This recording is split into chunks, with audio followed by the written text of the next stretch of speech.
Welcome to After Talk class. Hope you are all fine and well. Last class we had discussed about application of counter, and in that we also discuss how counter is executed.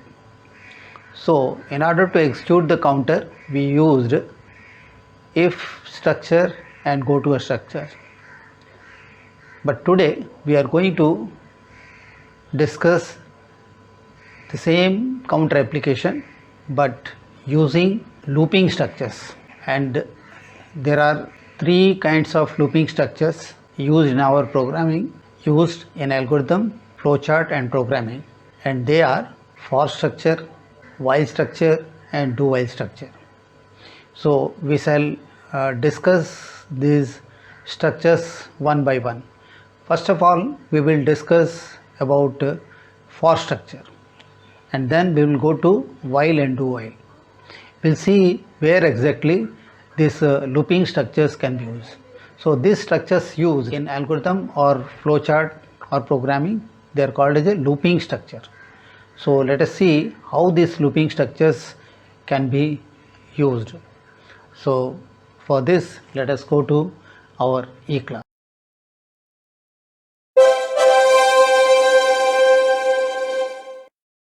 There are three kinds of loop structures. These loop structures make our coding simple and easy. We can shortcut the coding with the help of these structures. Not only this, but makes debugging also simple. So these loops are for loop, while loop and do while loop. Now let us look into the definition of for loop. A loop which repeats a set of executions required number of times by means of counter is called for loop. It simplifies the logic in coding. Let us see its syntaxes in algorithm as well as flowchart. For and for forms a repetition, or in other words loop. You will observe that for timeline contains initialization, condition and counter. When control enters into for loop, it enters from left hand side into the timeline. What is the first in timeline from left? Initialization. So the loop is first initialized, then it tests the condition. If condition is true, the loop is continued, but if the condition is false, the loop is terminated and loop ends. Means the loop is live till the condition is true. After a set of executions are over, and for throws back the control to the timeline but from right hand side. On the extreme right, there is a counter. Counter is executed and then control moves further and encounters the condition. Now condition is once again checked. This is how the loop works. Now you are able to see the flowchart symbols for loop on the screen. It consists of timeline box, execution box and flowline symbol. Timeline box is divided into three sections. Topmost is for initialization, the bottommost is for counting, and middle section is for condition testing. If condition is true, control flows to the right hand side, but if condition is false, then the control moves to left and loop is terminated. If condition is true, control goes to the execution box and whatever executions are mentioned inside, all are completed, and then control goes to timeline box from the bottom and then counter is executed. Further, after counting, it moves up to the middle box that contains condition testing. If condition is true, loop is live as loop ends. Now let us see the definition of while loop. A loop which repeats a set of executions based on condition. In while structure, first condition is checked and tested and then the executions are done. It simplifies the logic in coding. Let us see its syntax in algorithm and flowchart also. While loop also forms a repetition, or in other words a loop. It consists of while at the top and while at the bottom, forming a loop. All the executions to be performed are given within the loop. Control enters from the top, condition is tested, and if true, control goes down and carry out all the executions one after another. As soon as and while is encountered, total control jumps to while for testing condition. The loop is live till the condition is true, else loop is terminated and control jumps to next step. In the similar way, flowchart consists of a decision box representing while, execution box and flow lines. When control enters into the decision box, it tests the condition. If condition is true, it moves downward and executes all the things given inside the box, and control is looped back to decision box once again for testing purpose. If condition is false, loop is terminated and control moves to next. This is how the while loop works. Let us now see the definition of do while loop.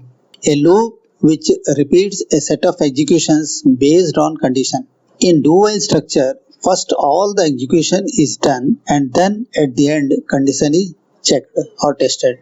It is similar to while loop, but first it executes, then it goes for testing. It simplifies the logic in coding. Let us see its syntax in algorithm and flowchart as well. Do while loop forms a loop by means of do and while. A set of executions are given in between. Do is at the top and while is at the bottom. While is used for testing condition. Control enters from the top, performs the executions and comes for condition testing at the bottom. If the condition is true, control goes up to do and loop continues. If condition is false, loop is immediately terminated and control jumps to next step down. That means the loop is live till the condition is true. In the similar way, flowchart consists of an execution box, decision box and flow lines. Execution box is at the top, decision box is at the bottom and all the executions to be performed are in between. First, control enters the execution box and then into decision box. It tests the condition. If condition is true, it loops back to execution box. But if the condition is false, loop is terminated and control moves to next step. This is how the do while loop works. So now let us see one practical example here.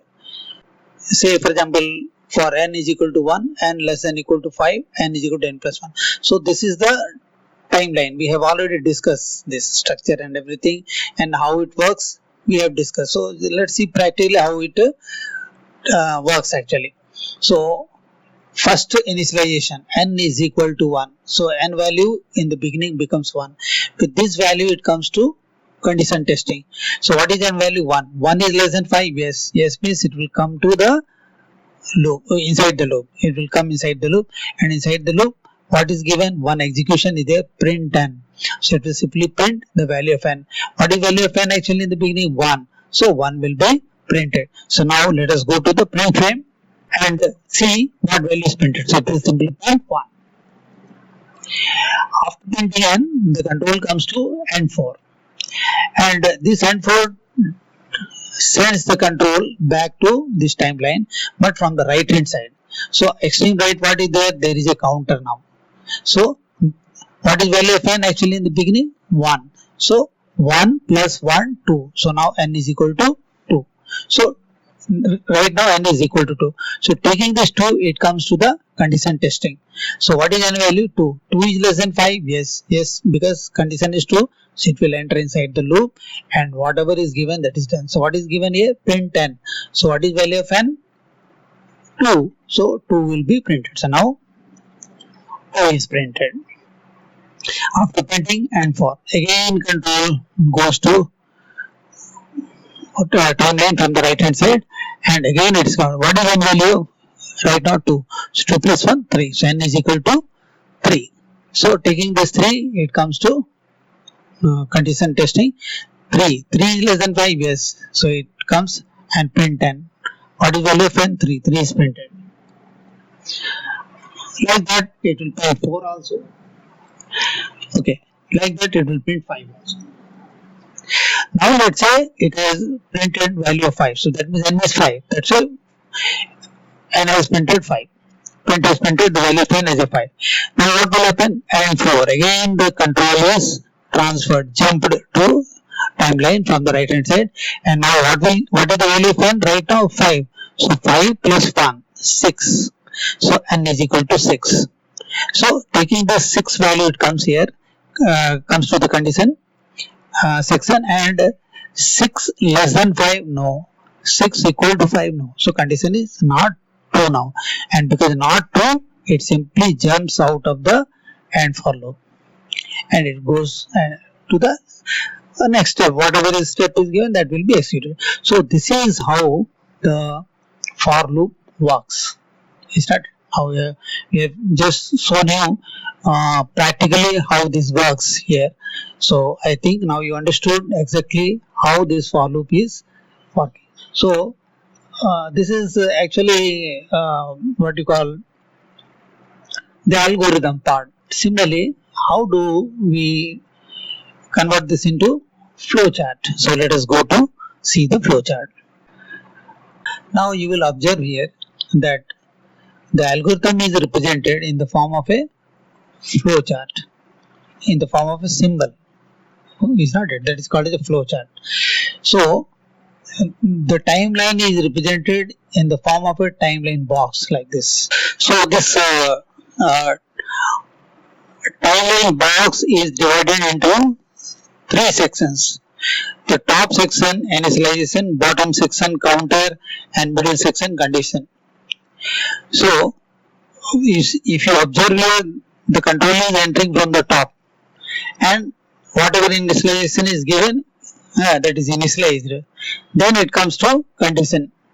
Condition is tested. If condition is true, then it comes to execution, and whatever is given inside this, all are executed, and then it repeat back from the bottom, and in the bottom what is there? Counter. So it is counted. Whatever counter is given, that is counted, and after counting again it goes to condition, and condition is true. If condition is true, it comes to true side. Like this is goes on looping. Actually it goes on repeating, but as soon as this condition becomes false, it will go to false side, and the loop is terminated. That is a exit point. It will go to exit point, and whatever next step is there, that will be executed. So this is how the for loop is working as far as this flowchart symbol is concerned, or flowchart structure is concerned. Now we'll see some practical example. Now here we want to print 5 numbers, that is serial number 1, 2, 3, 4, 5, and for that we have prepared one flowchart. So let's see what is this. In the beginning n is equal to 1, and taking this 1, control comes to condition. 1 is less than 5, yes, true. So it is coming here, print n. This is printing, print n. So print n means what will happen in print section. In print frame, it will just print 1. Again, see, the control goes back to the bottom, and in the bottom first what is there? Counter is there, it's counted. What is n value actually now? 1. N value is 1. So 1 plus 1, 2. So n is equal to 2. So it is coming and checking here. N is how much? 2. 2 is less than 5, yes, true. So it comes here. What is n value? 2. So 2 will be printed here. 2 is printed. Like this it goes on printing. 3, 4, 5. Suppose 5, it has already printed up to 5. Let's see what happens now. So 5 is printed. 5 because n is equal to 5. So it comes here and enters yes. And what is n actually? 5. 5 plus 1 how much? 6. So now n is now 6. N is 6 now. So it comes here.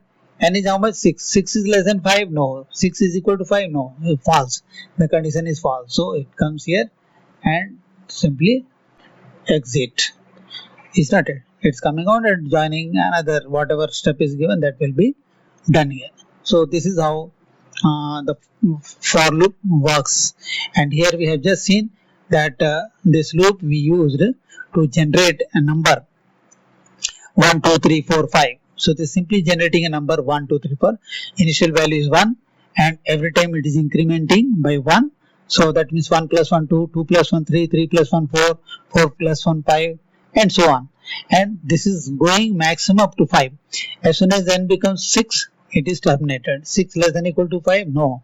So it is terminated. So like this. This is how this works. Now let's see one practical example. Okay, based on this, let us see how we can solve a given problem. Suppose the problem is write an algorithm and draw a flowchart to print the table of a number fed from the input. That means I will just input a number. Suppose I want to input a number 7. So I should print the table of 7 up to 10 times. 7 1 is 7, 7 2 is 14, 7 3 is 21 and so on like that, 17 is 70 like that. So similarly if you input a value 3, so you should print 3 1 is 3, 3 2 is 6, 3 3 is 9 like that up to 3 10 is 30. So you should print like this. So how we will do it? So first we'll go for what you call the algorithm. Let's see the algorithm printing table of a number algorithm, and this is a simple algorithm actually. So let's see how this algorithm is written.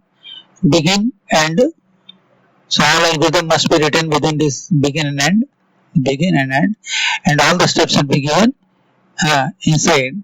This is the first margin, this is the second margin, like this. So there are 3 steps here. Input a number, we are just inputting a number of, and then second one is what? For n is equal to 1, n less than equal to 10, n is equal to n plus 1. This is the timeline actually. So what does this timeline do actually? It simply initialize a value, means it will start the value of n as a 1 and will increment the value of n by 1 every time. Suppose 1, so next value will be 1 plus 1 2, next will be 2 plus 1 3, next will be 3 plus 1 4, like that. So like that is going on generating, and this condition check that it is not more than 10 terms. So suppose a 10, 9 plus 1 10, 10 is less than 10, no, 10 is equal to 10, yes. So it will continue.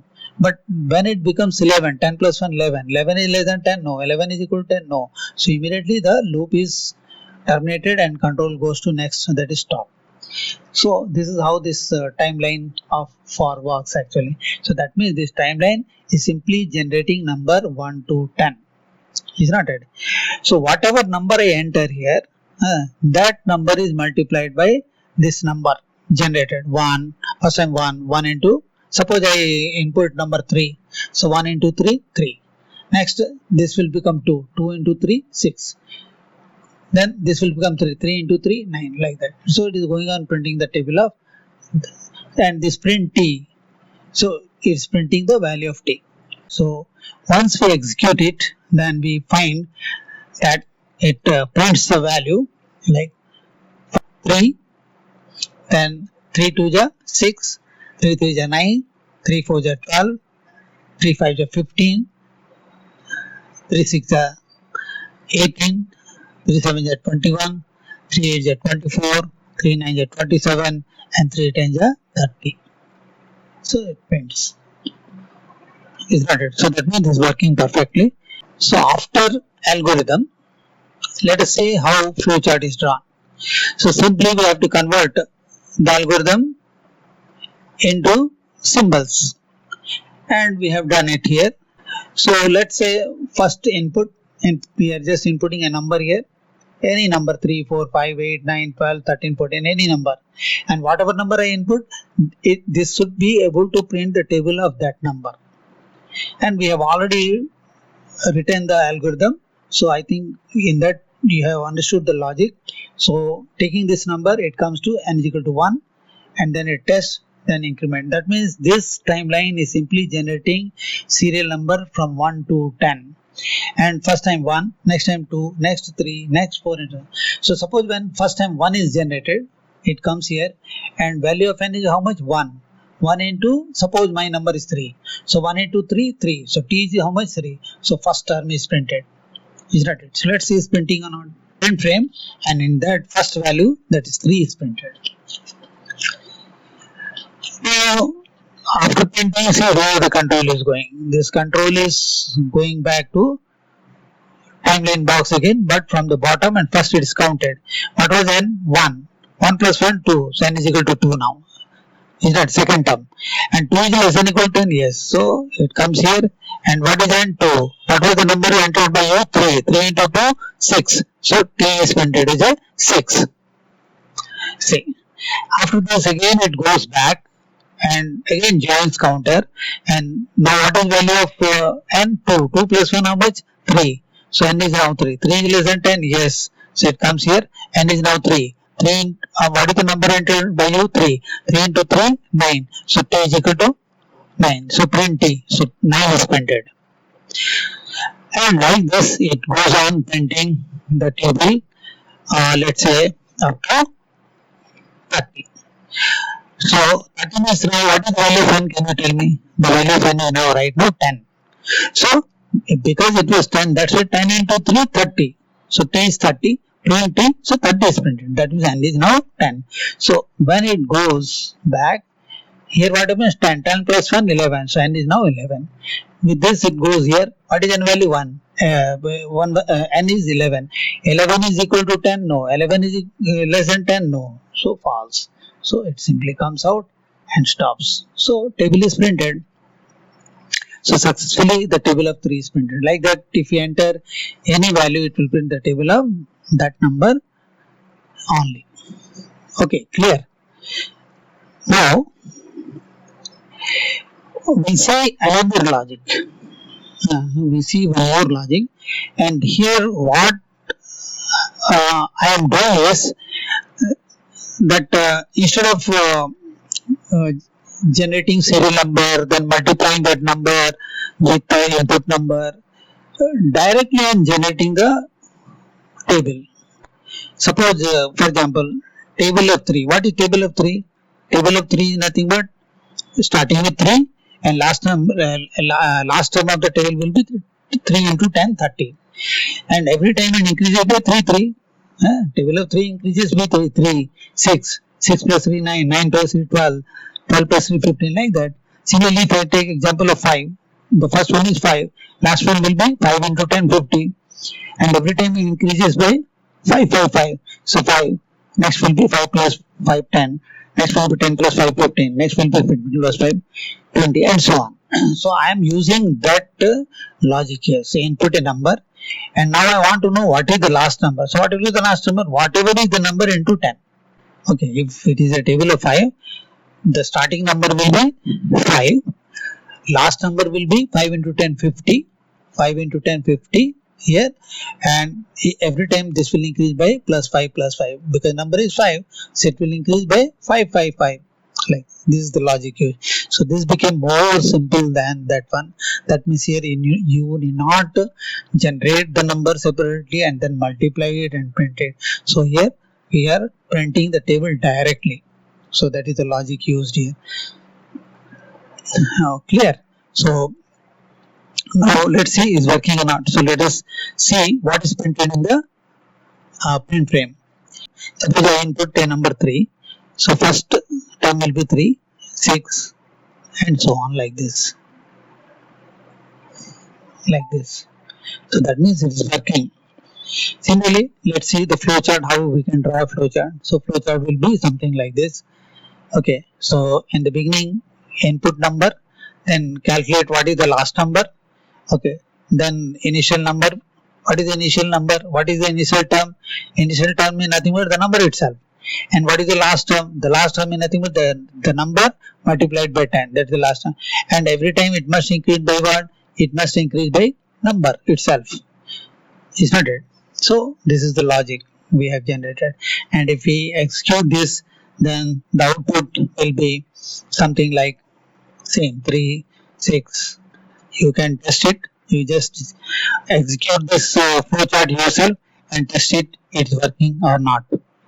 So you will find working like this. Okay, and last was suppose 30. Huh? What is last number actually? Suppose my number was 3, suppose 3. So 3 into 10, 30. So last number 30. Last number. So last number was 30 here. 30 plus 3, 33. So now n is 33. When it comes to 33 less than last, what is last number? 30. And 33 is less than 30? No. 33 is equal to 30? No. So false. So it comes out and stop like this. So just what you can do is, if you are getting confused, you yourself execute it. You just write on the paper. Suppose when you come here, number, what number you have entered, equal to, write down. Okay, last is equal to number multiplied by 10. What value is coming? Write down. Then n is equal to number. What is the number? Suppose 3. So n is equal to 3. So like that you write down and check yourself is printing, is executing or not. So it is very necessary. It is very, very important that after drawing flowchart, you must execute it and check it's working or not. If it is working, fine and good. If it is not working, then you have to modify, check where is the error and modify it and correct it. So like that. So this is how we can write algorithm and flowchart for loop.